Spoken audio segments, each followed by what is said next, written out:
As sports history fans, we often reminisce about the legends. Willis Reed limping on to the NBA Finals court, Curt Schilling's bloody sock, Kerry Strug's courageous dismount, and so many more. These moments often define sports history. But what about the countless injuries that did not become legends, or careers that were derailed due to inadequate care? That's where this episode's sponsor comes in. Introducing to you, ILP Sports Consultants, your trusted sports injury partner, available 24/7. Brian Maelli at ILP Sports Consultants has over 20 years of experience in the orthopedic and sports medicine industry, and he has worked with athletes across the gamut, from youth to amateurs, professionals, in almost every sport played in the United States of America, accommodating athletes at every stage of their career. This adaptability ensures that ILP services are perfectly tailored to your skill level, no matter where you are in your athletic journey. With ILP, you are in control. Choose the steps that matter most to you. Diagnosis, treatment plan, recovery, or the whole journey. ILP services are tailored to your unique needs. Rushing for care is a common pitfall, leading to future problems. ILP Sports Consultants helps you make the right decisions, ensuring that you receive timely and safe care. And here's the bonus. Brian hosts the Injured List podcast, sharing insights and athlete stories you won't want to miss. Whether you're a concerned parent or grandparent, or an athlete yourself seeking guidance, ILP Sports Consultants is your beacon of hope in sports injury management. Visit ilpsports.com today. That's the letters ILPsports.com. ILP Sports Consultants, where your well-being is the priority and your recovery is the mission. Choose ILP Sports Consultants for a healthier sports journey, helping you get back in the game the smart way.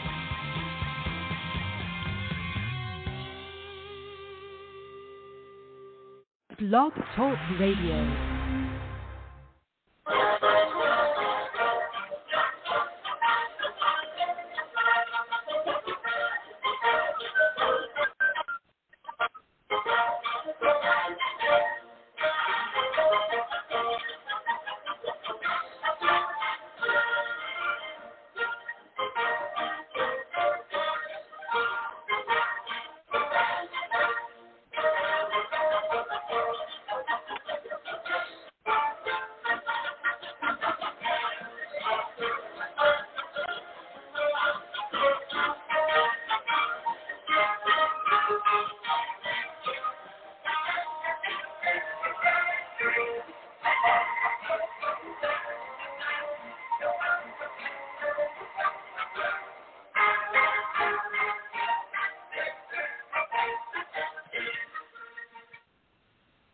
Tonight, we'll go back in time to the past, when 22 men graced the rugged fields of yesterday, fighting for one more first down, one more yard gain, one final score, which would bring victory to the battle on the gridiron.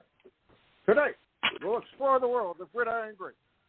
Welcome to Gridiron Greats Football History and its memorabilia on the Gridiron Greats Publishing and Broadcasting Network.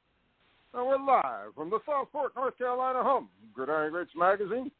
I'm Bob Swick, publisher and editor of Gridiron Greats Magazine, and I'll be your host for the show.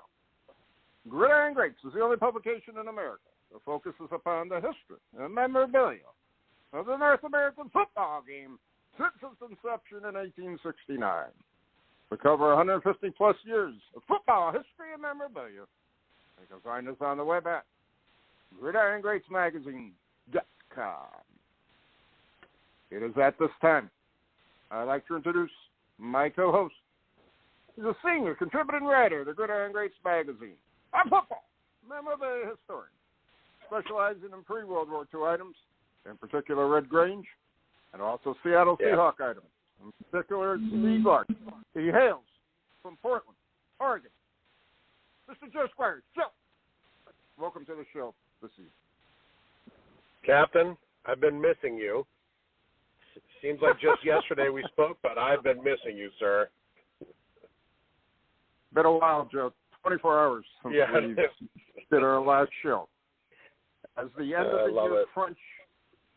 of the year crunch occurs for the podcasting world, as contracts need to be met, shows need to be recorded, And we just push on with the greatest stretch of podcasts we ever did in all the years of the show. So anyways, I'm getting the vibe. This could be the last show for you this year because you're going to be doing some serious skiing from what I hear over the next week or so. So Eastern Oregon, great skiing. You'll be vacationing in the snow, and I will be vacationing in the sun and beach of Oak Island, North Carolina. So should be interesting. Both the kids are off until a couple days into the new year for school, and we want to go get them better at skiing. So we're going to stay with some friends and go skiing in Eastern Oregon. Really looking forward to it. That's very, very that's very good. That's a nice trip, and it's good to learn at a young age because my experience in skiing, even though I came from relative ski country, was very limited. The first time I skied downhill, I had no clue how you stop with the skis, and I went flying, and I spent the rest of the night in the it was Mount Tom, somewhere in Massachusetts, ski lodge bar until my friends were done skiing, and they came and got me. So that was a one and done deal. I did a lot of cross country skiing back in Connecticut, which was safer for me and much more enjoyable. But anyways, we're not here to talk about skiing. We're here to talk about football, 365, 24/7, as we know. So 2022 is coming up, and I'm going to kind of monopolize the conversation here for a few minutes as I've made a decision to make a public announcement on what I'm going to talk about now. And it's all good, nothing bad. But over the years, I have been asked by many, many people to write a book on my collecting experiences.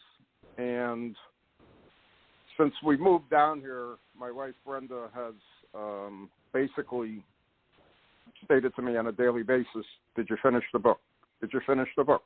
Did you finish the book?"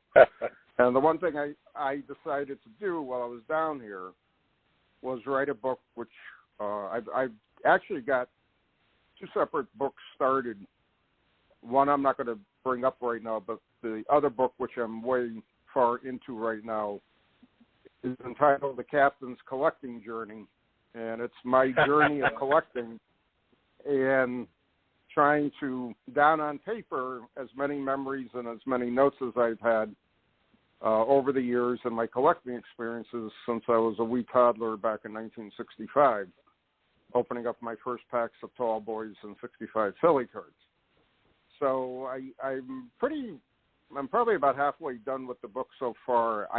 A lot of the book is going to contain pictures from my personal collection, and it's going to basically be a story picture type photo book, experiencing what amounts to being well over 60 years of collecting, and to try to put it down and keep it in some sort of historical fashion, which is what I'm doing, and spending somewhat more time over the past 33 years as I did to the front 30 years of my collecting.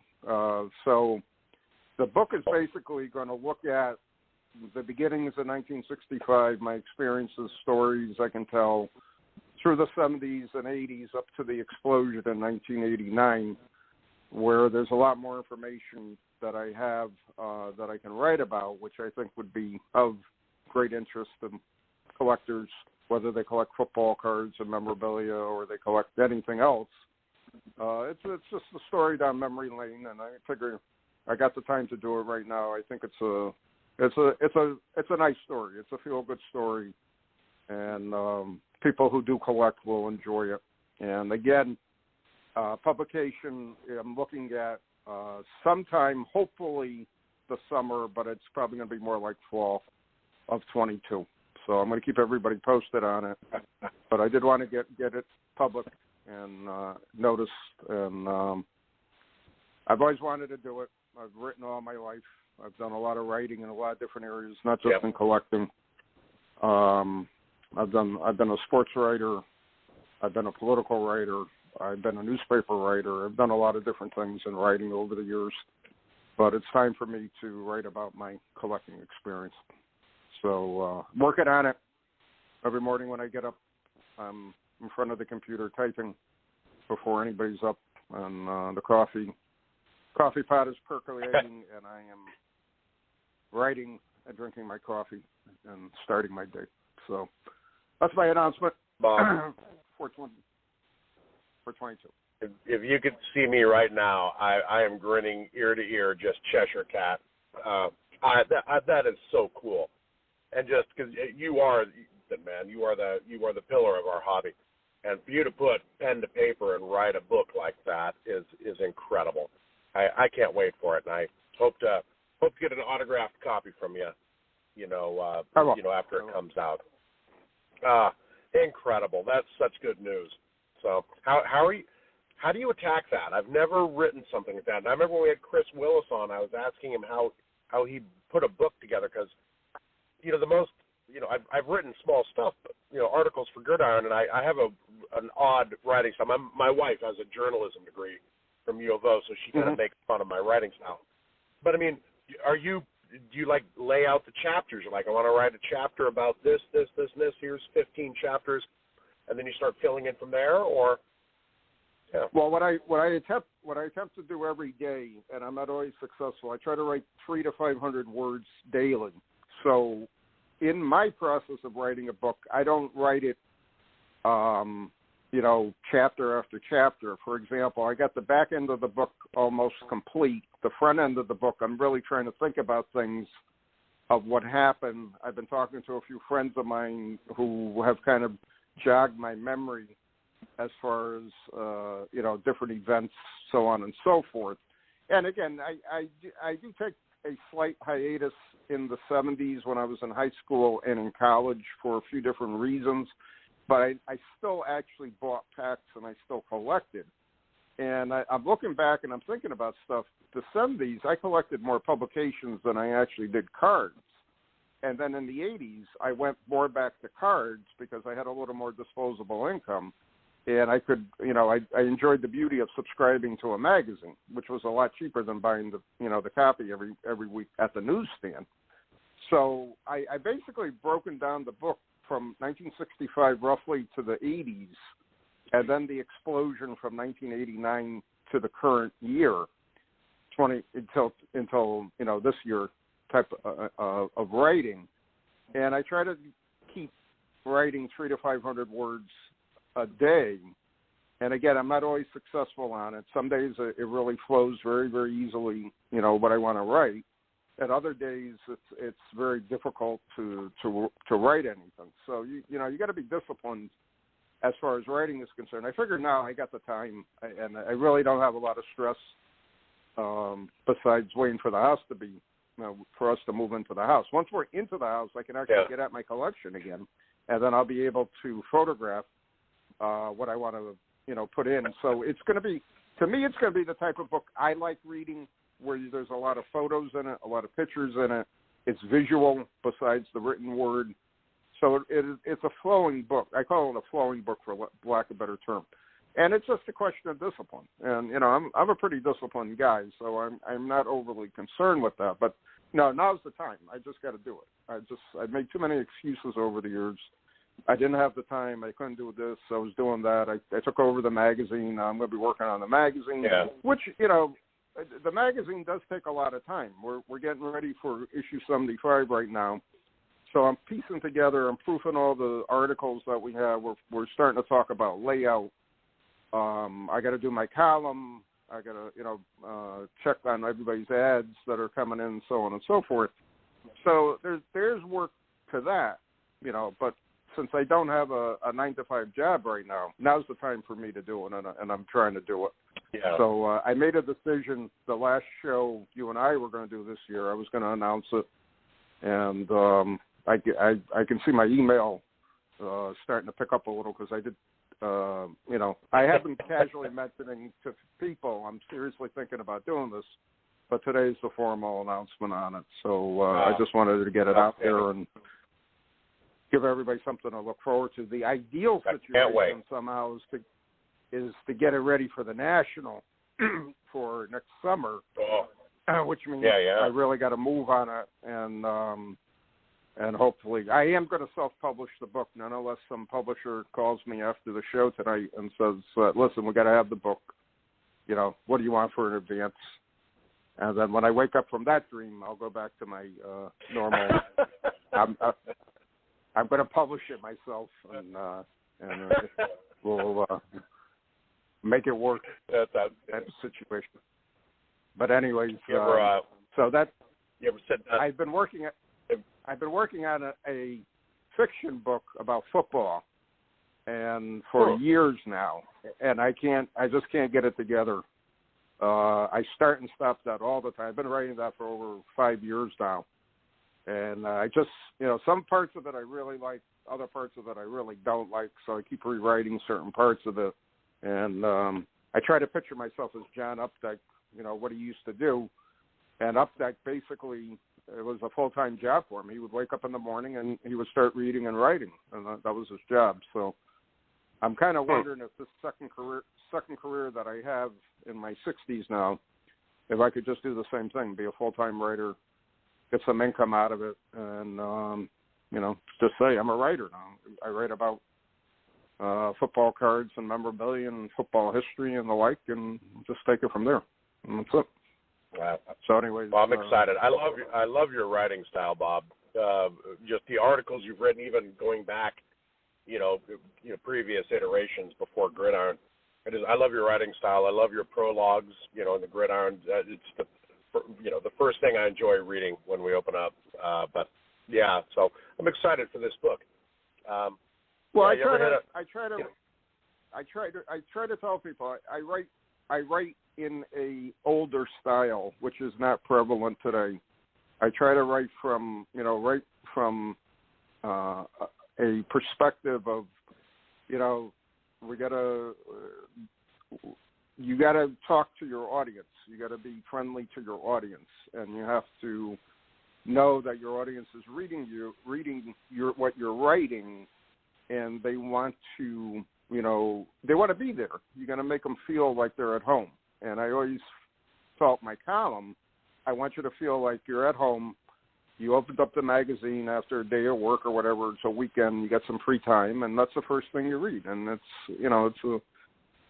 for lack of a better term, a down home type of column, talking about collecting, talking about the magazine, talking about the past, and people appreciate it. I know my older readers, a lot of them say that's the first thing that they read, that column, before they do anything. And they look forward to it. So I appreciate that. I appreciate readers enjoying what I write, and that's what it's all about. And I remember when I used to write my Swick's Kicks in the early issues of Gridiron Greats, I was always told that, a lot of readers at that time really enjoyed what I was writing because, again, I gave them a different perspective. It was an old, for lack of a better term, old-fashioned perspective on the hobby and what was new, what was exciting, what was going on, and that's it. So be on the lookout. Be on the lookout. Can't wait. Can't wait. Captain's Collecting Journal, published hopefully at some point in 2022. Swick Enterprise. Right, is that the title? Captain's Collecting Journal? Captain's Collecting Journey. Journey. That's the name of the yeah. So all right, perfect. I could change it. I could change it to journal. I thought about that, but I wanted to make it the journey. So it was a journey. It is a journey. It's a journey every day that I wake up and I find out something new, or somebody asks me a question about something, and it's fun. It's very fun. I enjoy it. I truly enjoy it. I've made many friendships over many years in this hobby, and it's been very rewarding for me. It's been very enriching for me to have a hobby and then to also have friendship and camaraderie in the hobby to accent it. I think that's what it's all about, and it's a nice thing, to say the least. All right, enough about me. Dude. Our special guest tonight is waiting. Our special guest has been featured as the Gridiron Greats magazine super collector in our issue number 57, which was summer of 2017. He was last on our podcast, July 22nd, 2020, to talk about his incredible collection of Minnesota Viking football cards. He's originally from Minnesota, but he's currently residing in Georgia. I'd like to welcome to our show our good friend, Mr. Eric Stein. Eric, welcome to the show this evening. Bob, Joe, good to hear your voices. Super exciting about the book that you're writing. That is fantastic. Happy holidays. Eric, I know you're on a high note today because your Vikings won last night in enemy territory. I hate to say it, it was a rough game to watch. It was tough for me. So it was an ugly win, but we'll take a win. I think Cousins maybe threw for 87 yards, and the entire Bears defense was out due to COVID. So it's a frustrating team. That the 2021 Vikings, I think even last night the Bears scored in the last second of the game, and I think every game the scores have been within 8 points or less. So it's been kind of not good on my blood pressure this year, but they've kept it entertaining. 3 more games left. I can't believe it. Can't believe it's this late in the season. And your Packers are doing great as usual. A lot of respect for them. Yep. We got you. Go ahead, Bob. I was a little surprised at a few of the calls last night that I was reading on ESPN Online this morning when I got up about the Chicago coach just going berserk about some of the calls he made, and from game to game, and I've watched more games this season than any other time since I got plenty of time during the weekend on Sundays to watch games. I've been watching a lot of different other teams' games than the normal Patriots, Jets, and Giants back in Connecticut. So, but to see the officiating, literally, you never know what's going to be out there on any given Sunday. It truly is amazing to me to watch. And I'm of the belief you just play. You got to play it out a little. Obvious penalties you got to call, but you got a little give and take there. But holy mackerel! Last night was not meant to be for the Bears. That's for sure. No, they do not look good. I think this will be the end of the road for their coach, and quite frankly, I think it'll be the last year for Mike Zimmer, even if they make the playoffs, unless they make some kind of run. I think that era is probably going to come to an end, and it's probably I think it's probably needed. He's had a good nearly a decade. It's just lot just not a lot of continuity. I think different offensive coordinator every year. Kirk Cousins has been there. A lot of game time decisions. I obviously watch all the games, the clock management, just some of the play calling, and just the way the game clock is being managed. And what was it, about 3 years ago or so, they had that rookie kicker that they drafted, Daniel Carlson, and against the Packers, I think he missed like 3 field goals, and they cut him after they drafted him in the 5th round. Now I think he just extended his contract to be like maybe the richest field goal kicker in the history of the NFL, and he just hit a game-winning field goal, right, and made it twice when they froze him the other night, actually last night against the Browns. So it's stuff like that. But I remain faithful. In fact, I was just up in Minnesota for the last few days taking care of some personal matters with my family, but so I got a little dose of cold and snow up there. So looking forward to talking to you guys and giving you an update on what's been going on. I can't believe it's been nearly a year and a half since I've been on the podcast. No. It has. And let me lead off, Eric. Please tell our audience how you got started collecting cards and memorabilia again. Yeah, so born in 1970, I started busting my own packs of cards with Topps in 1977. Got a lot of boxes of cards in both Topps and Fleer Team Action in 78, and pretty much collected, like most through the mid-teenage years, and then kind of put it away for a while. When eBay came on the scene, probably in 1999 or 2000, it was kind of like a cool way it was like an online flea market, and it was a way to kind of reconnect and try to go back and get some of the cards that I never could afford at the time when I was growing up, or just didn't complete some of those sets. But yeah, pretty much that was a main focus. I collected a lot, all the different types of sports cards, even non-sports cards. If it came out and it was sitting on a shelf of a Ben Franklin or Snyder's that was probably the most common place I would go, was Snyder's, which was a local pharmacy drugstore chain. And so even set up in some card shows around Minneapolis. One of my father's teaching friends was a card collector, and I would carve out a little portion of his table at different shows and get a perspective from the other side of the table, and did a little bit of dealing of cards when I was in college in Middle Georgia, and made some folding, spending money, pizza money, if you will, and just kind of stayed with it. And I'd say probably maybe in the last 5 to 10 years, I've kind of been in a kind of a acquisition mode with Vikings cards and sports cards. So it's been fun. Eric, we have such a eerily similar track through the hobby. I was born in December of 1970. I mean, ditto, started cracking wax at 7 or 8 years old, and found eBay in '99. I mean, geez, seriously, we have such a similar run. It's cool. And it's evolved.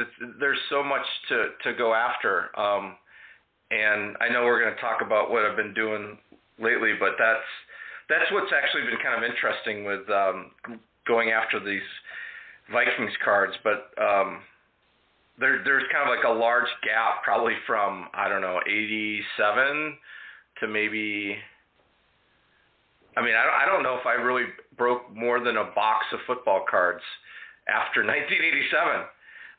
And so there was a lot. Yeah, and I definitely, when I started my Vikings card collection, it was really focused on, Topps, Philly, and Fleer. And then I probably mentioned this before, but I think on eBay in the early 2000s, I bought like a 5,000 count box of Vikings cards and never really looked at it for 20 plus years. And then when the pandemic hit, I had some extra time, and I opened it up and started going through it, and I realized how many kind of sets that I had never even collected, whether it was Upper Deck or Score or just stuff I didn't know anything about. And the next thing you know, it put me on a journey to try to go after every single Minnesota Vikings card from 1961 through now in 2021, whether it's national, regional brand, base cards, insert cards, stamps, anything that you could get distributed. I've been pretty much going after it, and it's been quite a process. And Bob talked about a journey with his book. It's been a small, like 2 to 3 year journey, and I'm actually pretty surprised at how far I've gotten. So in the quest, if you will. So go ahead, Joe. Oh, I was going to say, last time you were on the show, you were talking about your Vikings run that you're putting together, and it's just amazing. You focus on the Vikings. I'm a Seahawks fan, but I don't focus on that. So how many cards are you up to, and how close are you to completing that run of all Vikings, like you just mentioned? Yeah, so right now I've tracked in a spreadsheet, which has been even a pretty extensive process just to build that out and refine it. 15,863 cards so far. I've got 14,731 different, so I'm 93% in.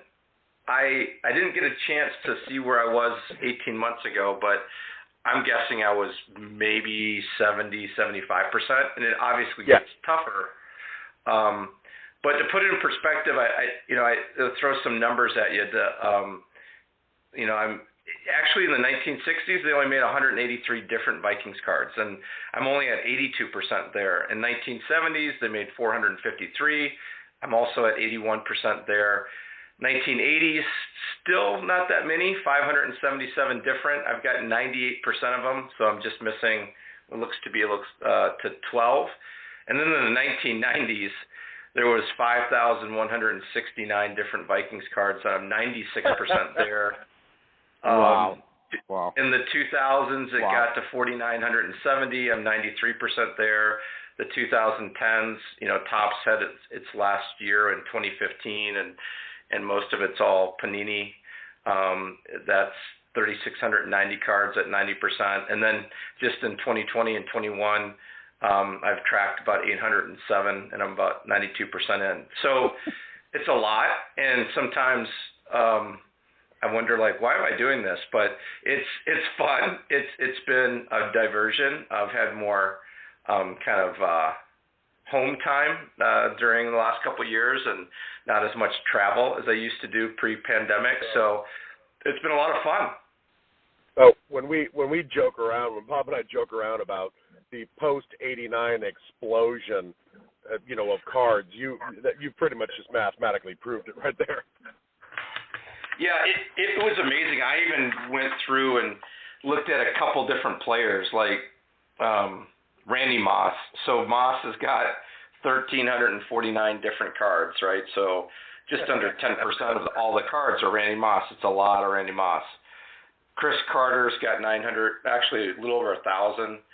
And then I looked at it like Adrian Peterson's got about 770, and Justin Jefferson, the new receiver, that's off to a great start. Looks like he's going to set the record for most yards in the first 2 years of the NFL. He's got about 225 so far. So it's been fun. It's been educational, right? So all those years that I really didn't break any packs and I didn't really pay attention to very much, it's been it's been informative. And learning about all the different sets, and then being able, like Bob said it really well earlier, the camaraderie and the people that you meet, and running into, a Browns collector, or I was at a card show. Yeah, I was at a card show and met, Jason, a rabid completist for, New England Patriots cards and Tom Brady cards, and so, and that's been great. People, start sending you stuff in the mail, and I hope you have even one of these cards, and so it's been a lot of fun, and being able to even expand that out. So I've gotten into schedules and team issued photos and magnets and pennants, and the only thing that I really haven't ventured too much into from a Vikings collectible perspective is game day programs, and really not a lot of any of the game used, memorabilia, jerseys, and that kind of stuff. It doesn't takes up a lot of space. The good thing about these cards is I've got a system, and I still haven't figured out how many of these I'm going to put into binders and exactly how to display them. I can't imagine that I'm going to put them all into binders. It's just too many. Well, so it just seems crazy to me that. Oh, sorry. Go ahead, Bob.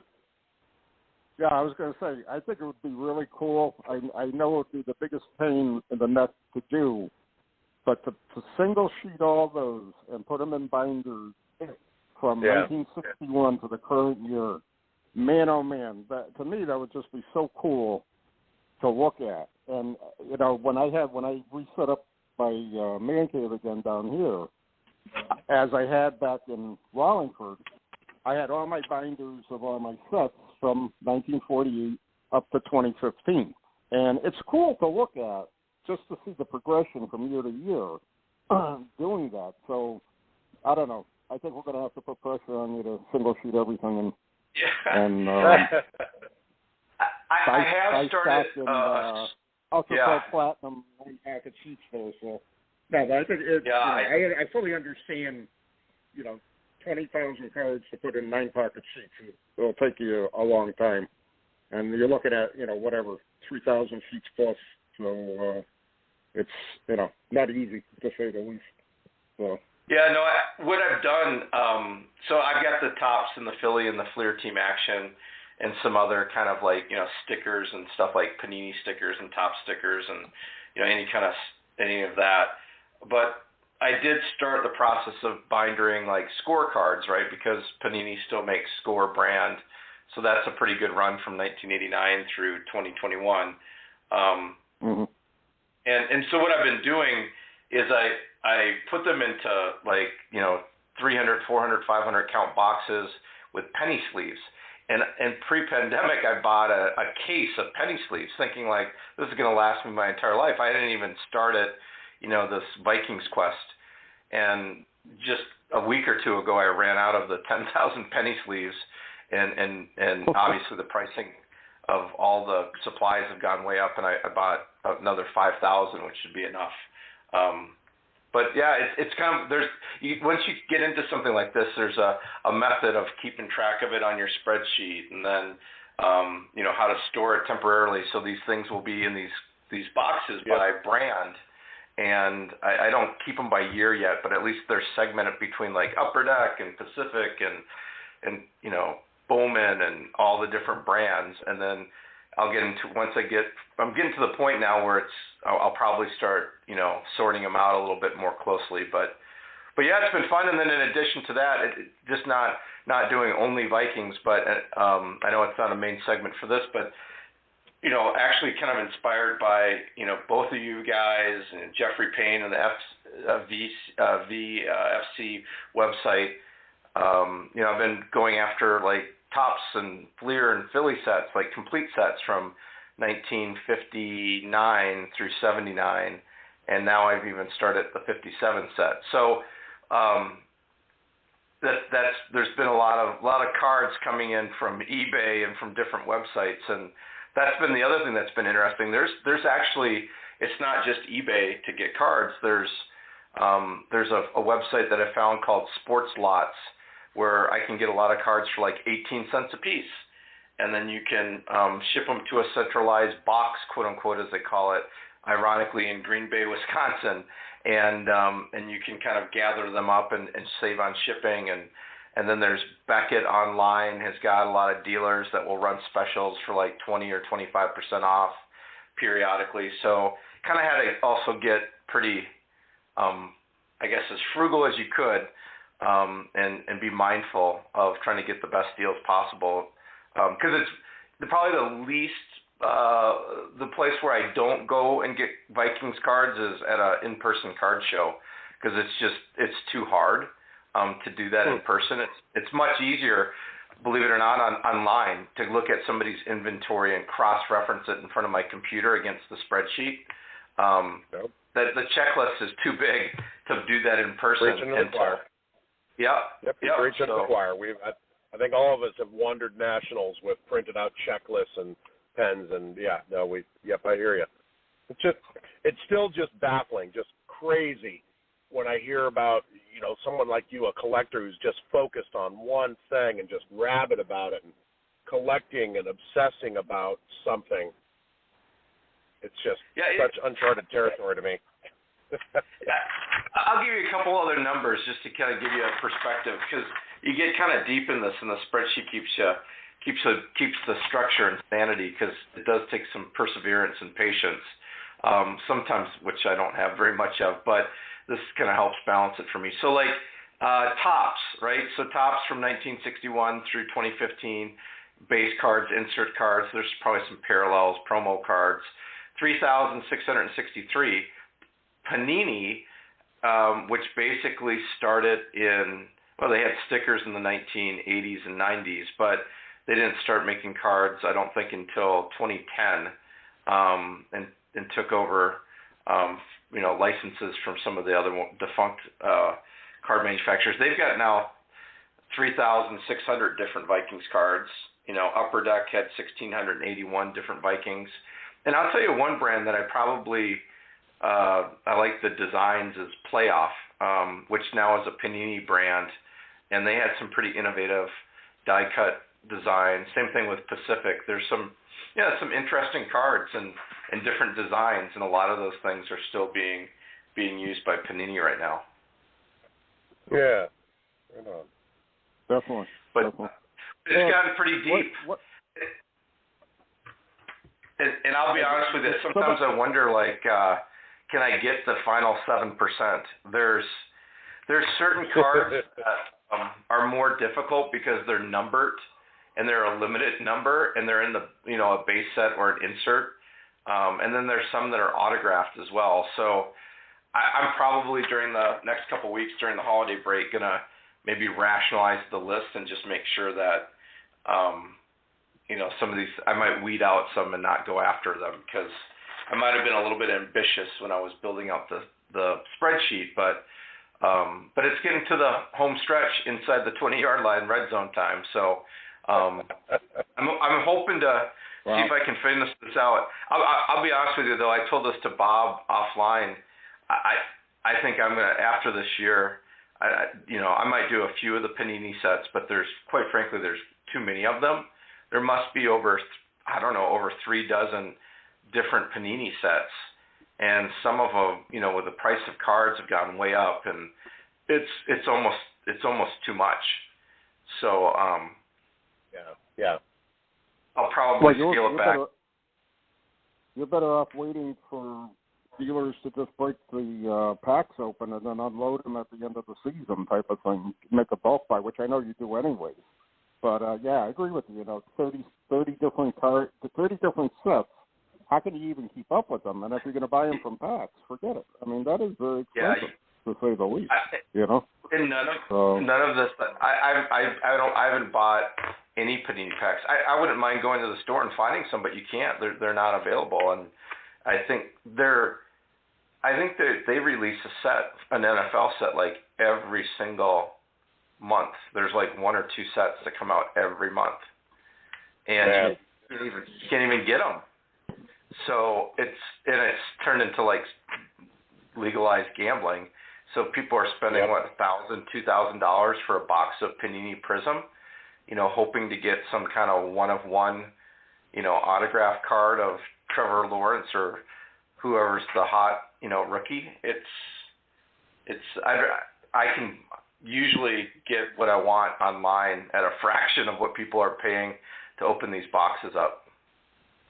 Yep, I agree.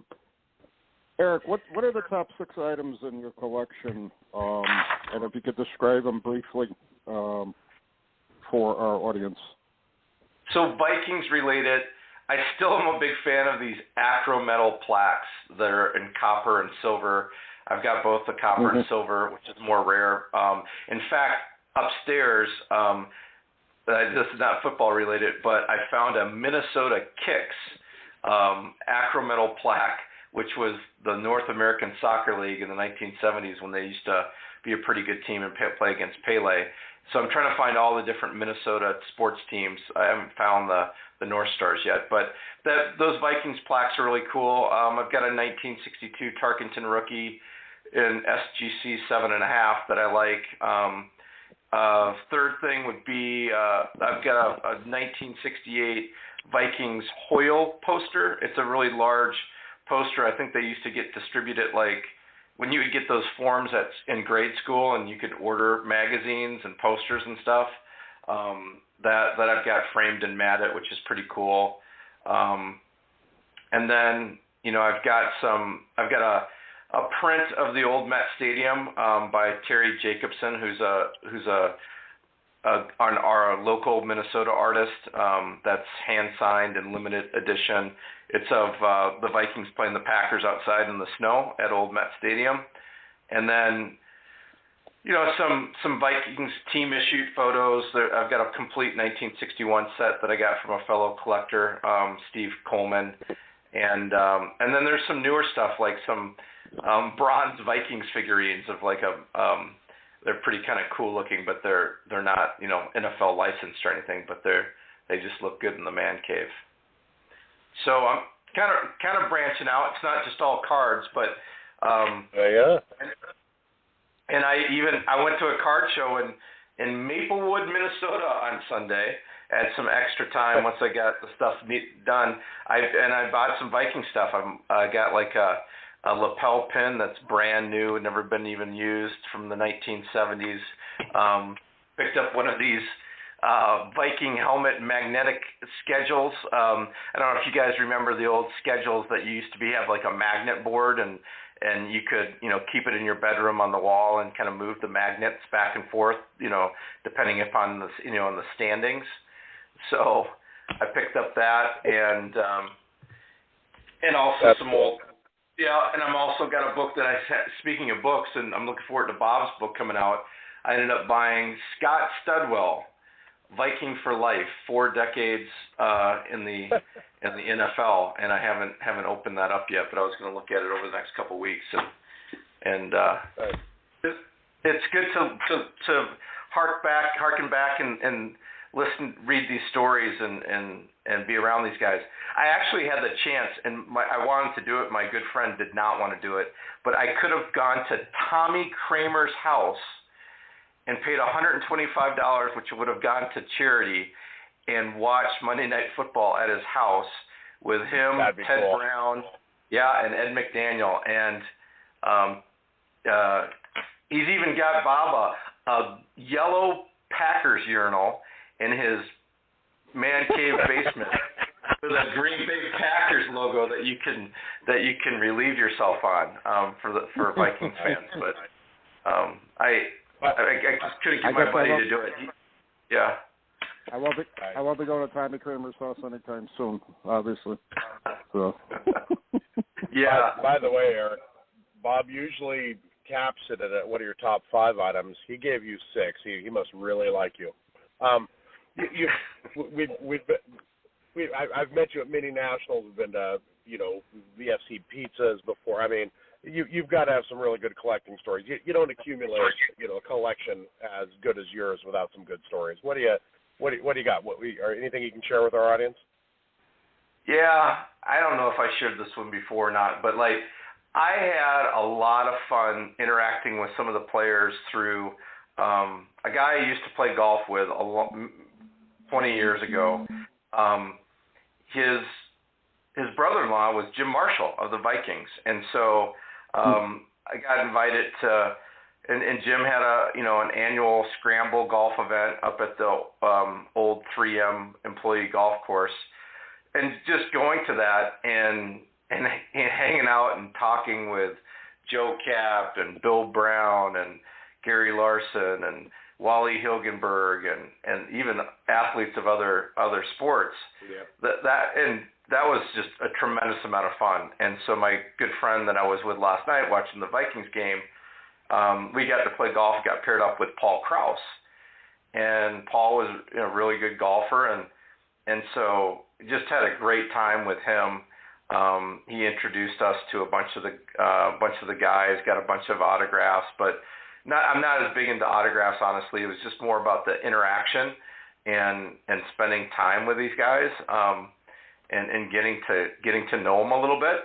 Another one, I was up in the last, I know I definitely did this after the last podcast, but I went up to a card show to go see a Vikings game, and it just happened there was a card show as well on the day before the Vikings game, and went and turned out that there was one of the defensive backs from the 1970s, Jeff Wright. He was in the backfield with Nate Wright, and it turned out that Jeff, he went to the same high school that I went to. He was signing autographs, and I probably sat there and talked to him for nearly an hour about, did you have this teacher in school? And he actually was a really good athlete, went to Edina High School, then went to the University of Minnesota. He was even the point guard on their basketball team that won, I want to say 67 straight games in a row and 3 state championships in a row. Wow. So just getting a chance to meet some of these guys and talk to them, they're very, it's always been a positive experience for me, at least meeting and talking to them. And, if happen to get an autograph, that's kind of just a bonus. But just to hear him talk about where were you on the field when the 1975 Hail Mary with Drew Pearson and Roger Staubach, and he goes, I was actually hurt and was watching it in the box, and just getting to hear his perspective on going down into the locker room after the game and just getting a perspective you can't get anywhere else just by interacting with these guys. Yeah, that's cool. Cool. But I figured one of your interesting stories would have been at the last National. You handed me a rainbow of Steve Largent cards, and I was like, "Well, thank you." I did. Hopefully, you and your son enjoy them. That's one of the things I should point out. On this Vikings card collection thing, this quest, as I call it, I don't go after all the parallels, because if I did, that nearly 16,000 number would turn into 80,000 because of all these parallels. However, that 2019 Donruss, I actually tried to go after all of the cards and all the parallels, and I think I'm missing 6 out of 171. And and in the ones that I'm missing, I think only one of them is numbered to 19. The other ones don't have any numbers. Sometimes I wonder if they even exist. So that's one of these things where my guess is there's probably people out there that are going after all of these rainbows, but it's just you go broke doing it or insane, because there's just too much. But Eric, we're running out of time here, so I want to limit what you're going to say on the next one, because Joe's got something he wants to ask you after his question. Sure. So can you briefly tell us about your team issue Viking photo collection? I know you've really worked on that and gotten a lot of photos over the past few years on that. Yeah, this is my favorite part of the Vikings collection. Is these team issued photos, black and white photos. Many of them were taken by, I think it's called Loghead Photography out of Dallas, Texas. A gentleman used to travel the country and do it for football and basketball, and so I've tracked, thanks to fellow collector Steve Coleman, I think 1,081 different Vikings team issued photos, and right now I've got 436 different ones, and they're probably the most difficult to find. In fact, when I was up at the card show this past weekend in Minnesota, I didn't see any of them. And when I talked to some of the dealers that had been doing card shows in the area for a long time, they admitted to knowing of them, but really don't see them very often. I believe that they were distributed to season ticket holders, maybe on request or just sent to them in the mail, or they were distributed to the newspapers or Associated Press to use as photographs in the newspaper. But those are really neat. It's literally like a gigantic puzzle, and so sometimes you can get pretty deep into it and then realize okay, this must have been at the same exact photo shoot as when they took his Topps card, and I can see the same pine trees in the background from the old Vikings training camp that used to be in Bemidji, Minnesota. And so there's, and then there's different poses, and there's none of these are numbered, right? And they don't have, most of the time, well, maybe half the time they're stamped on the back with a date of the Loghead Photography, and then half the time there is no stamping. So it's a little bit of a puzzle to try to figure out, when the photo was taken, and some of these over 1,000 different ones, I don't even know if some of these even exist. But there's not a lot of them out there. I think a fellow Washington football team collector, Wynn, he's got quite a few of those. I think he's been on the show talking about them. I know I met with him at the last National, and we both agreed that it was actually the favorite part of our collection was the team issued photos, which are predominantly all black and white. Even into the ones that did in the 1980s, they tend to be black and white as well. So my last question is, what's on your want list? What's your white whale right now? But it sounds like that's it. Yeah, I know. When we talked last time, you asked me, you stumped me of what it is that I want that I don't have, and I think I said an Alan Page game-used helmet, which is probably in his own personal collection. But I would say, getting more of those team-issued photos is probably the thing that I would like to get more of, just because I believe they're very they're rare, and I don't think they were distributed very widely. Some of them that I've gotten recently, like I think I got a Fran Tarkenton from, it had to have been taken the same photo shoot as his rookie card, but it was kind of cropped and cut, and then on the back of it, it shows like 3 or 4 different occasions when that photo was used in the Minneapolis Star and Tribune. To me, the part also that I like about those is condition doesn't really matter. If it's got writing on it or stamps on it and all that, it just gives more credence to the nostalgia of it, in my opinion.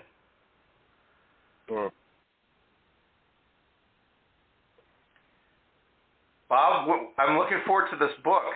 One of the things that I would be interested to understand in your book, if it's in your outline or not, is just you talk about the interaction of fellow collectors and just going to card shows, right? Like, I probably went to my first card show in maybe 84, 85, but, when things got very popular. But I'd have to imagine that you've got, with 60 years, going through a journey, you probably have a lot of, there's probably like the dark ages of football card collecting when, it was probably all mainly baseball. And It was the time of dumpster diving.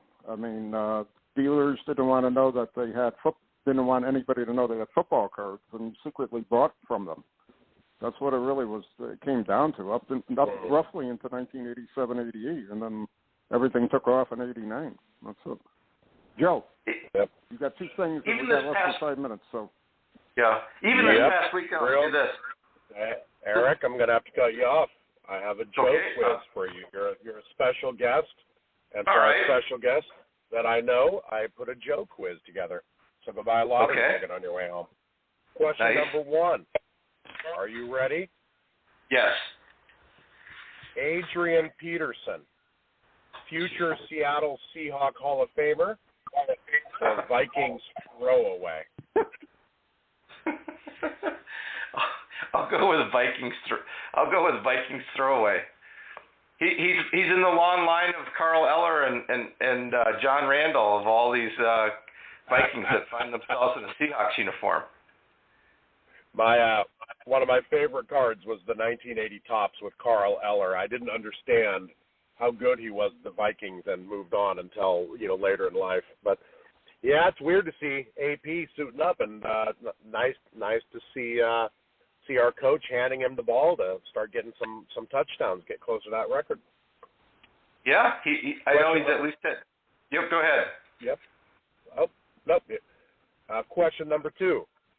This revolves around Steve Hutchinson. Oh. Seattle Seahawk Benedict Arnold traitor, or Great Viking steal? I think it's a traitor. I think it was probably an agent or the general manager of the Vikings that found a loophole in his contract, and it was great. He got elected to the Hall of Fame recently, and his speech was fantastic. And I think it was one of these things where he didn't write his own contract to find that loophole, and seems like he's done a good job kind of balancing, the fan base from Seattle and Minnesota. But I think I'd go more of a traitor on that one. Yeah, his name will forever be Poison Pill to me because of that. Yeah. That was the loophole in the contract. All right, question number 3. You're doing really good so far, by the way, E. My question is, Purple People Eaters or Legion of Boom? Best defense ever.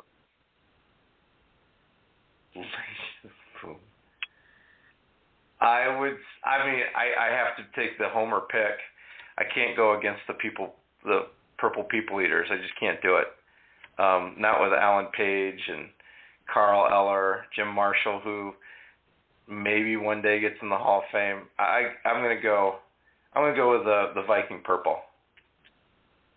That's incorrect. Legion of Boom, mathematically, one of the best defenses ever, top 3. So, you were doing good up until that point. And well, my last question for you, because we're running out of time. If you went to a garage sale at Bud Grant's house, what would you hope to find? Oh, I tell you what I want to get. He's famous for throwing garage sales, as you know. Yes, he's still alive. Tommy Kramer goes out and signs stuff. I think there's I think he's got a bobblehead with a Vikings headset, and that he signs that I'm not sure. I think he sells those at his garage sale. I'd probably go with an autographed Bud Grant bobblehead. I want to say that there's different versions of them. One of them's hunting, but there's one that I think he's like coaching and he's got a headset on or something like that. But I'd probably go for that. Something autographed by him. Yep. Eric, thank you I for got to cut you short because we're down to 40 seconds. Real quick, last question. Advice for a beginning collector. Stay focused and enjoy what you collect. Thanks, guys. Says the guy with 16,000 Viking cards. I love it. Joe, we're completely out of time. Everybody, Merry Christmas, Happy New Year, Happy Holidays, and we'll be talking soon. Thanks for listening. Thank you.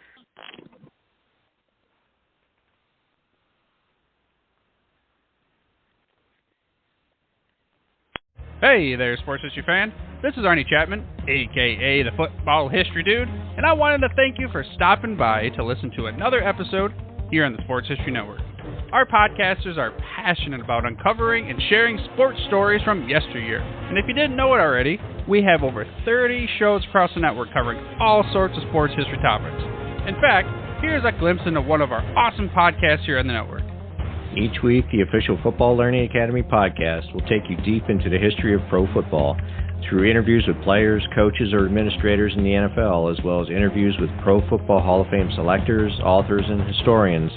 You'll learn how the game evolved and important moments that shaped the sport into what it is today. And don't miss the Pro Football History Nugget of the Week.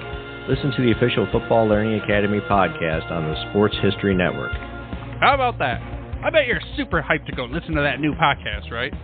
Well, to learn about this show and all the other podcasts on the network, head over to sportshistorynetwork.com/podcast. Again, that's sportshistorynetwork.com/podcast. Head over there today to find your next favorite sports history podcast.